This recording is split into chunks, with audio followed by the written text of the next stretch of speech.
بسم اللہ الرحمن الرحیم۔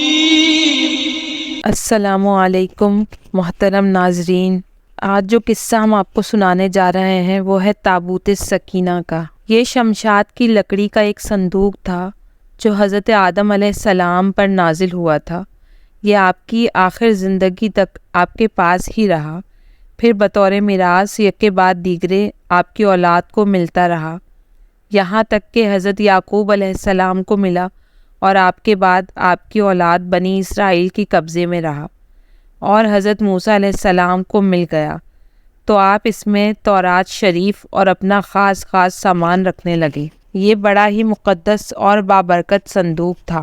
بنی اسرائیل جب کفار سے جہاد کرتے تھے اور کفار کے لشکروں کی کثرت اور ان کی شان و شوکت دیکھ کر سہم جاتے اور ان کے سینوں میں دل دھڑکنے لگتے تو وہ اس صندوق کو اپنے آگے رکھ لیتے، تو اس صندوق سے ایسی رحمتوں اور برکتوں کا ظہور ہوتا تھا کہ مجاہدین کے دلوں میں سکون و اطمینان کا سامان پیدا ہو جاتا تھا، اور مجاہدین کے سینوں میں لرزتے ہوئے دل پتھر کی چٹانوں سے زیادہ مضبوط ہو جاتے تھے، اور جس قدر صندوق آگے بڑھتا تھا آسمان سے نصر من اللہ و فتح قریب کی بشارت عظمیٰ نازل ہوا کرتی اور فتح مبین حاصل ہو جایا کرتی تھی۔ بنی اسرائیل میں جب کوئی اختلاف پیدا ہوتا تھا تو لوگ اسی صندوق سے فیصلہ کراتے تھے۔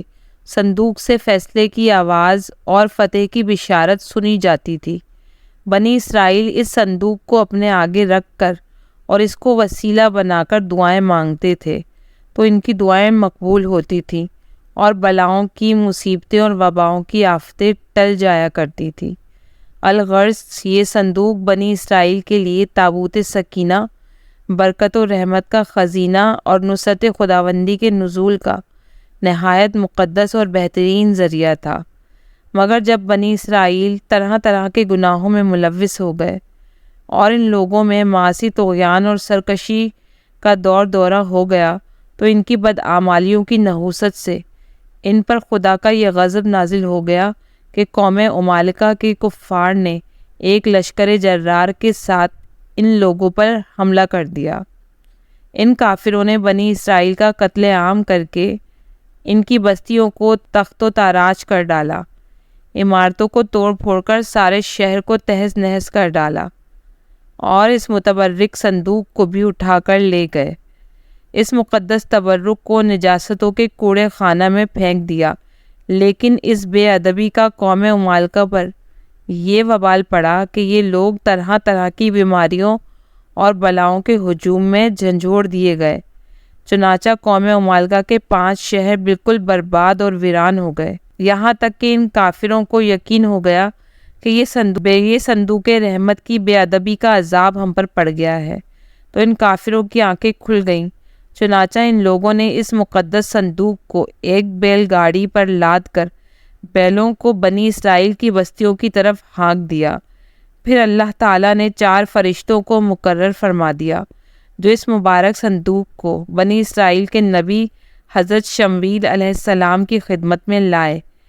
اس طرح پھر بنی اسرائیل کی کھوئی ہوئی نعمت دوبارہ ان کو مل گئی، اور یہ صندوق ٹھیک اس وقت حضرت شمویل علیہ السلام کے پاس پہنچا جبکہ حضرت شمویل علیہ السلام نے طالوت کو بادشاہ بنا دیا تھا، اور بنی اسرائیل طالوت کی بادشاہی تسلیم کرنے پر تیار نہیں تھے، اور یہی شرط ٹھہری تھی کہ مقدس صندوق آ جائے تو ہم اس طالوت کی بادشاہی تسلیم کر لیں گے۔ چنانچہ صندوق آ گیا اور بنی اسرائیل طالوت کی بادشاہی پر رضامند ہو گئے۔ تابوت سکینہ میں کیا تھا؟ اس مقدس صندوق میں حضرت موسیٰ علیہ السلام کا عصا اور ان کی مقدس جوتیاں، اور حضرت ہارون علیہ السلام کا امامہ، حضرت سلیمان علیہ السلام کی انگوٹھی، تورات کی تختیوں کے چند ٹکڑے، کچھ من و سلوہ، اس کے علاوہ حضرات انبیاء کرام علیہ السلام کی صورتوں کے حلیے وغیرہ سب سامان تھے۔ قرآن مجید میں اللہ تعالیٰ نے سورہ بقرہ میں اس مقدس صندوق کا تذکرہ فرماتے ہوئے ارشاد فرمایا۔ سورہ بقرہ آیت نمبر 248۔ ترجمہ کنز الایمان۔ اور ان سے ان کے نبی نے فرمایا، اس کی بادشاہی کی نشانی یہ ہے کہ آئے تمہارے پاس تابوت جس میں تمہارے رب کی طرف سے دلوں کا چین ہے اور کچھ بچی ہوئی چیزیں ہیں معزز موسیٰ اور معزز ہارون کے ترکے کی، اٹھاتے لائیں گے اسے فرشتے، بے شک اس میں بڑی نشانی ہے تمہارے لیے اگر ایمان رکھتے ہو۔